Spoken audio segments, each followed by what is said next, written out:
I really believe that there is nobody that knows it all, that have it all, or that have seen it all. And that is why I've come to understand another dimension of love as counsel. Love is about giving a quality advice to people. If you love somebody, you don't let them do what they like and say what they like and behave the way they like. You must give them godly counsel.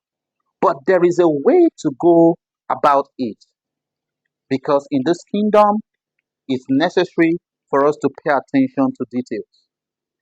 See, don't advise people to do what you want. It's about God's interest. We live in a generation that some people have devised a means to manipulate and poison the hearts of men. The advice that you're giving to a lady that will disadvantage a man is a demonic advice. The advice you're giving to a man to disadvantage the woman is a demonic advice.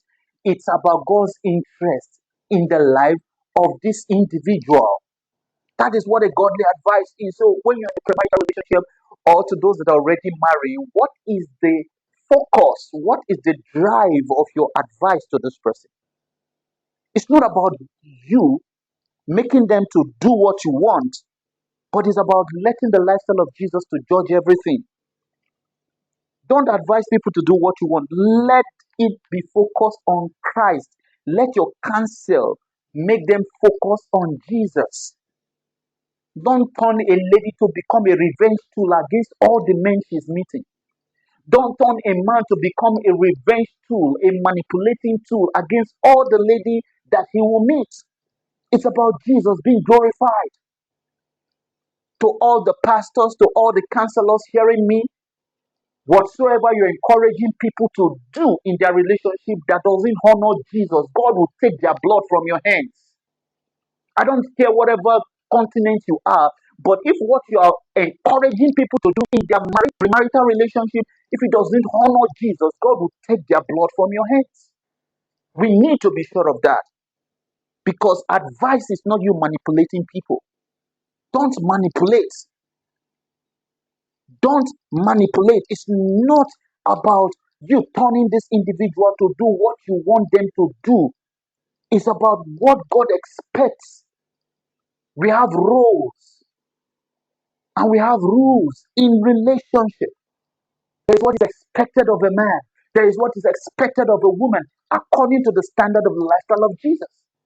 So when you are telling this person and using other source of information and knowledge or what's flying on the social media or whatever to confuse this person or convince this person to do something that manipulates, you are in trouble. Don't dominate. As a man, let this lady have a say. And as a lady, when you're with a man that lets you have a say, that doesn't mean that you're talking down. That doesn't mean you turn him to become an insignificant reality. No, don't. Don't oppress. Don't oppress. Either you're a lady or you're a man. Don't oppress. Treat this person as you would want this person to treat you. Any advice that you're giving that is not making the man to lead in that relationship in a godly way is not a godly advice. Any advice you're giving in a premarital relationship that is not positioning this into an act and the culture of submitting is not a godly advice. It is demonic. Oh, yes. Don't impose. Either you are in a relationship with someone and you are advising the person, either you are advising the man or you are advising the lady. Do not impose. If you don't love somebody, you won't advise them. But the advice should not become a tool to use to manipulate, to dominate, to or oppress this person because every advice is a suggestion. Whatever advice any man of God gives you, any counselor gives you, even the ones I'm giving to you, is a suggestion that is expected of you to go back to the scriptures and judge all things by the scriptures and by the lifestyle of Jesus. I'm not talking about taking the truth to the extreme, but setting a balance. Setting a balance is very important. Since you have been taking advice from people, now see, here is how you know if the advice you're receiving is godly or not.